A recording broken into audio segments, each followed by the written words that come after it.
What's up, Facebook? Hammerhead, how y'all doing? I want to talk about something today real quick. It's on the news, it's driving people crazy, and I'm going to give you just a for instance. Now, for a little bit, I just want to show you something on the back of my truck, right here. That little light right there. That little light. See that little light right there? And that little light right there? Those little lights are on my license plate on the back of my truck. And if you go into most cities and most towns, let's say Bradford, Tennessee, just south of where I live. Martin will do it too. The cops will pull you over if those little lights are not shining on your license plate, because it's the law. And you will get a $50 fine and court cost. Most of the judges around here, if you'll bring in a receipt showing that you changed that 25-cent bulb, they'll usually drop the fine and you just pay court costs. But it's still the law. Remember that. Now, being said that those lights are the law, so is coming into this country illegally. And just because Obama didn't have the cojones enough to have our police force and ICE and those folks go out and enforce the law, it's a law. Something as stupid as that little 25-cent light bulb on that license plate back there can cost you $200. Come into this country illegally could cost you more. But it's still illegal to be in this country if you are an illegal alien. Notice I did not say illegal immigrant. You are not an immigrant unless you come into this country legally. Then you're an immigrant. So, for all you people that are screaming and hollering that ICE is coming in, and of course they hit Union City here a couple of days ago. Now look, these folks, they came into the country with work visas. All they had to do was go apply for another work visa. Problem solved.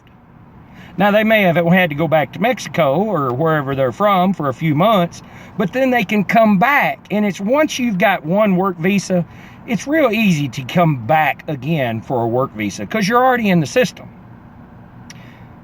But they didn't want to do that. They don't want to go home. Not even for 2 or 3 months or whatever the law says that they have to do to be able to come back. The bottom line is, folks, this is a sovereign country and we have laws. And to be honest with you, there's laws on the books. Trump don't have to ask nobody's permission. He don't even have to write an executive order if he don't want to. There's laws on the books if we enforce them.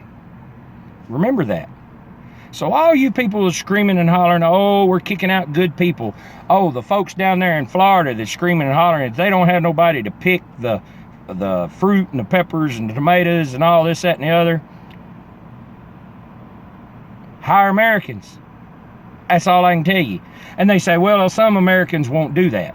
Well, no, some won't do it for what you're going to pay.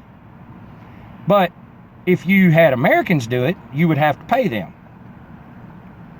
what American would expect to get for a wage to work out in the sun all day long, picking whatever. I work in asphalt. I work in 110 degree days, and it's 300 degree asphalt on the ground. Imagine how hot my job is. Wonder why I'm a fat guy. Don't know, but it is. But anyway, Americans will do the job if you pay them. They go, well, we can't afford to pay Americans what we need to pay Americans to pick these tomatoes and pick these peppers. Well, so we'll get migrant workers. Is it fair that you're going to pay a migrant worker pennies on the dollar? They're doing the exact same job. If they're down there picking tomatoes and peppers, they should make a good enough wage just like an American would. So if you're not charging the right amount of money and you're not paying the right amount of money to have those things picked, that's your problem, not mine. We're not going to break the law just so you can have your tomatoes picked cheaply. Sorry. If you have to raise the price of tomatoes, raise them. I'm still going to buy tomatoes. Trust me, I'm still going to buy a tomato. And if you say, oh, I can't afford tomatoes. Look, folks, I'm an old country boy. I would rather go to a good steakhouse and pay $25 for a real good steak than to go to one of these buffet type places where I chew on a piece of shoe leather for $9.95. Americans are going to pay for the things that they want. If they don't want them, they won't buy them. And if they can't afford them, they're not going to die over it. So folks, yes, it's going to cost us a little bit more money for our vegetables. Yes, groceries are expensive right now. I get all that. But we do not break the laws to get this accomplished. There's laws on the books on how to become an American citizen. If you do not do what you need to do to become an American citizen, you should not be one. Y'all have a nice day.